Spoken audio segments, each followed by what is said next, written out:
Live here. Okay, back over to you, buddy. Welcome back, everybody. Now it's time to share. It's time for us to collaborate. You're going to find that, well, gee, back when we were streaking in college, it was a lot easier if there was a big group than if you were all by yourself. So maybe we ought to try that here. And so as we participate, remember that your experiences in life are better shared. And as you share human experience with other people, you have a much deeper level of potential communication than if you're just throwing out words. And that's a whole nother class. But let's find out if anybody found any of that precursor material useful. Was there a difference in how you perceived what you were doing, and how difficult was it to pull it off?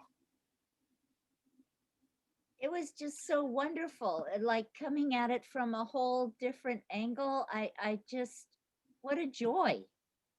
I had just this great time connecting with people, and wonderful. And was there a different response to the people you were checking with? Well, I actually didn't get any response back. I was responding to different things that people sent me. And, I would have even overlooked it before.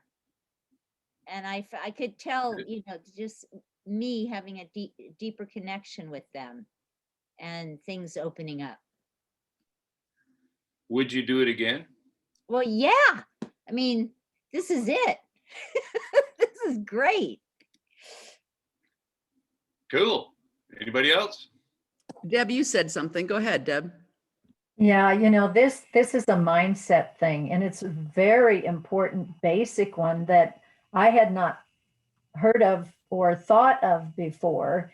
And it is just a whole different perspective when we come to them this way. So it'll be a good thing to work. I have the list. I'll put it right there in front of my laptop, and we'll see where we go. But thank you. This is powerful. So Deb, another question that comes to my mind is, did you feel a need for a memorized script when you went at it with that? Or did you feel more inspired to find the words yourself? I will be more inspired to find the words myself, because I'm really horrible at scripting things. I just don't do that. As a matter of fact, years ago, I was reading a script from Tammy Gates, and I had called this gal, and I said, "Hello, this is Tammy Gates." And I said, "Oh, no, it's not." And she knew. She was a network marketer. She knew what was going on. And she said, "I'm busy right now, but I want you to call me back right after I'm done with dinner." She says, "Call me in an hour." And I did. And it was just funny because we got to share, and that was a memorable moment. But, I don't put anybody else's name in there anymore.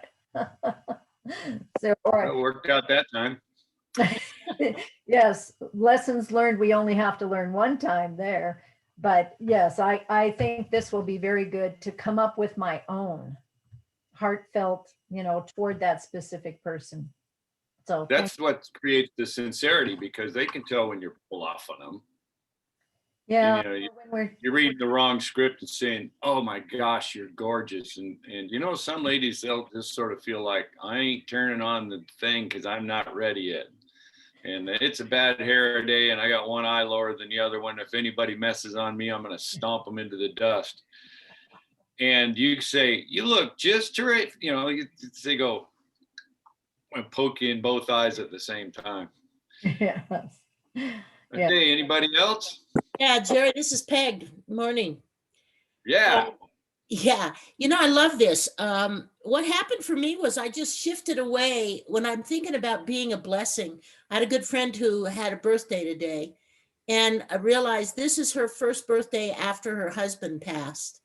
And so, my communication with her was really about feeling where she must be today. And just, there was no need to, prospecting was not what it was about. It was about a heartfelt connection with support and love to bring her a blessing of being uplifted today and knowing she's not alone. And so that popped right in, it shifted big time, the conversation that I was having with her. Now, can you imagine other people having those feelings?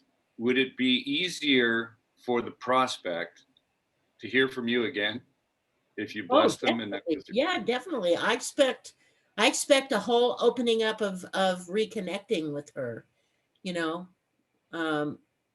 I absolutely do. And it'll be on a different level, for sure. Great. Well, we usually have time constraints. I have been thrown through the meat grinder backwards 7 times and reminded, do not over talk and talk too many minutes. So if it is now time for people to go on about their real lives, Cindy, I guess that you can release them. And if, Absolutely. if not, I think Donald had a comment. Donald, did you want to say something? Yeah, I texted 4 people, initiated a conversation. One person's already come back. So it's important to me, even though I'm sick, I have purpose. So I'm continuing on this. Thanks for your support. that's such a good point, Don.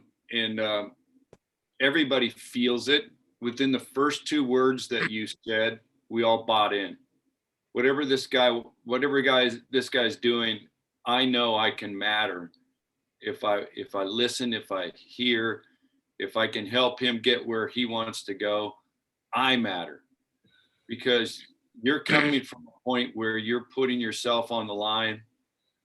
Your heart is there, and that's really what this is all about. We're going to try to switch our head to our heart. People will respond to the heart message because you made them feel. And remember, that's what we started with. It was to say how you made us feel.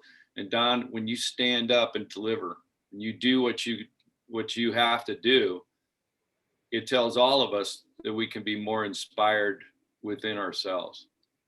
I used to think about this when I was working with my kids at the Shriners Hospital. Many of those kids had so messed up nervous systems that the only thing they could do perhaps was to slightly move their head from one side to another. So we made the wheelchairs so they would operate with that slight head movement, and they could kind of get a little bit of freedom. But each one of them had a twinkle in their eye, a way that that many of them, they were smarter than all of us, but they just couldn't communicate. And I figured in this business, once I got in, it was for everybody. And if maybe I could just make one little twist of the head, could throw up a little paddle that had a CD on it back in the day and said a little note at the bottom that says, I'm really making my way in this world and I'm going to make my own living. I'd like you to take this CD, and if you find any way that you could help or be a part of what I do, I'd be honored if you'd take a look at it. Do you think that kid, that person, that adult could make a difference? Could they run this business? Absolutely.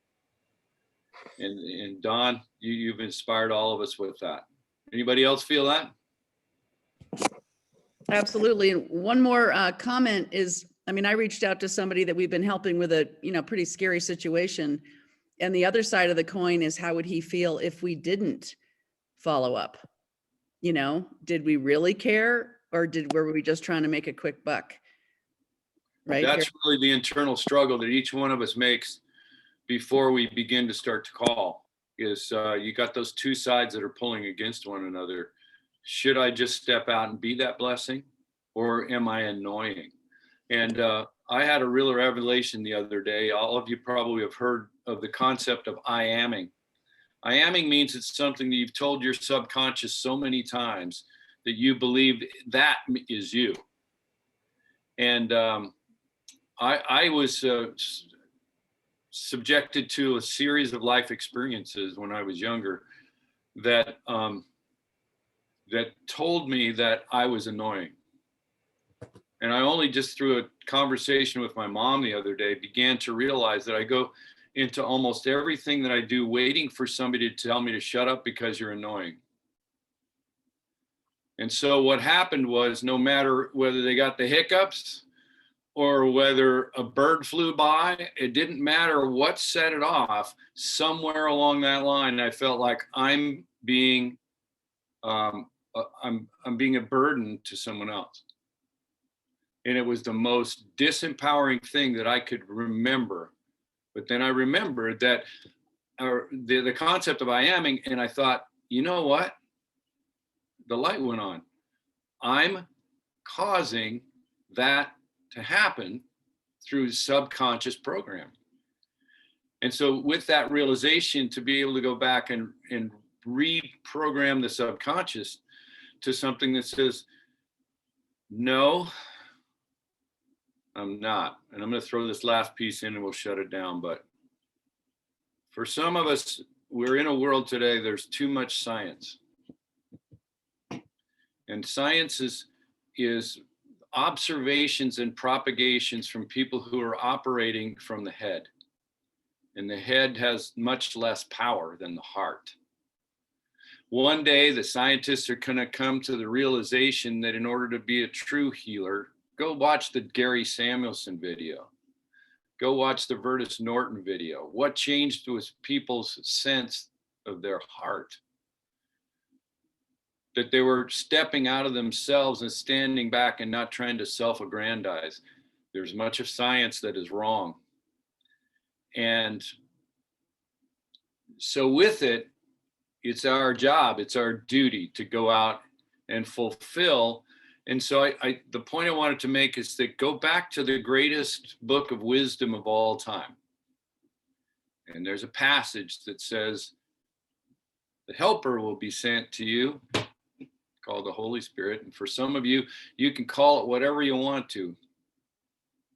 That's where the power comes from. And the fruit of the Holy Spirit, which means that the manifestation of that help are these things: love, joy, peace, patience, kindness, gentleness, faithfulness, and self-control. Or goodness, faithfulness, and self-control. Against such things, there are no laws.